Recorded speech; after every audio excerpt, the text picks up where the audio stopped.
This movie lied to me.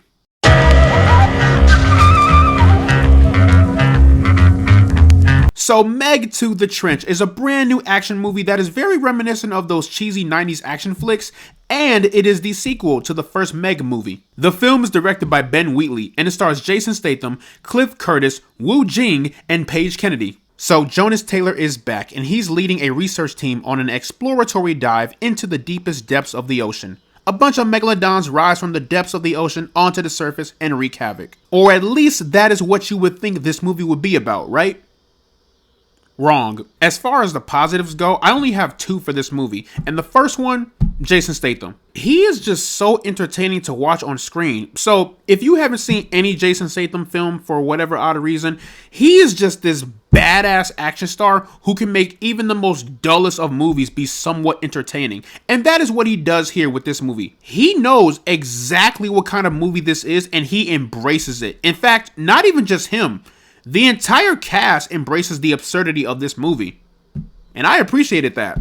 Everything from saying corny one-liners to just performing stunts that would be humanly impossible to survive, or let alone even execute at that. Loved it, but even then, that was not enough. The final 30 minutes of this film is where it truly shines. It is just non-stop chaos and action, with sharks coming to shore and attacking civilians, to like these Jurassic-like sea creatures coming onto shore and also attacking civilians, and to top things off, throwing a giant squid into the mix. Why? Why not? And all of that carnage is just awesome. If you can make it past the first hour and 15 minutes of this film, of course. And now we move into the bad of this movie. And the biggest flaw of it all, the plot, man. Dude, this movie tried to juggle a second plot line into this shark disaster film.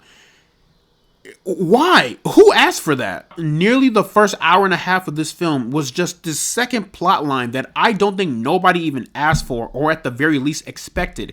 So the second plot line involves these group of people who are trying to go to the trench of the ocean to retrieve these minerals, and so they can farm and sell these minerals for billions of dollars, and just to be stinking filthy rich, right? And that's cool, but why was that the main focus of this movie? You know what? Matter of fact, before I even get into that, I shit you not, the minerals they were looking for were called earth minerals.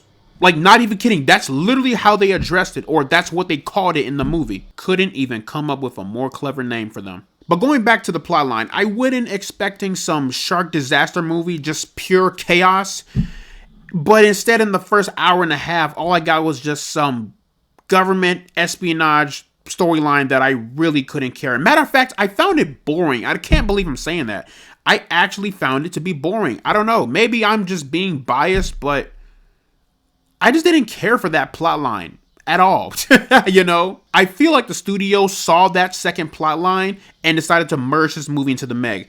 I really want to know how the conversation went down. I feel like the studio execs probably said something along like this. Hey, gentlemen, why don't we take this second plot line of these folks that are trying to retrieve these minerals in the depths of the ocean and merge it into the Meg movie? Why? Because it'll make us millions, boys.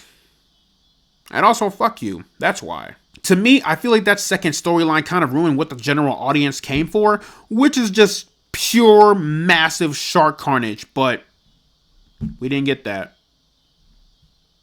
Whatever. This movie has some bad CGI, which is kind of expected. Now look, it's not as bad as The Flash, but it is better than Sharknado. Also, my last thing, and this may be kind of a nitpick, but I wish the movie was rated R. Now look, I understand that the first movie was rated PG-13, and I think it made a decent amount of money. And I must admit, I thoroughly enjoyed that first movie.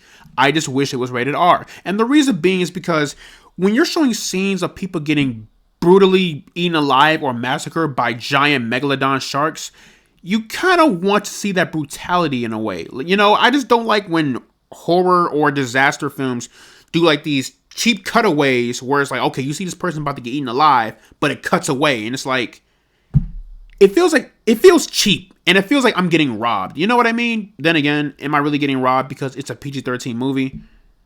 No, but You know what? No, I'm getting robbed. In the end, the Meg 2 was not what I expected it to be. I really loved the last 30 minutes of this film, but the journey getting to there was just not worth it to me. So, plugging Meg 2, The Trench, into the rank system, I am placing this one into the negative zone. But yeah, that is pretty much my review for Sharknado.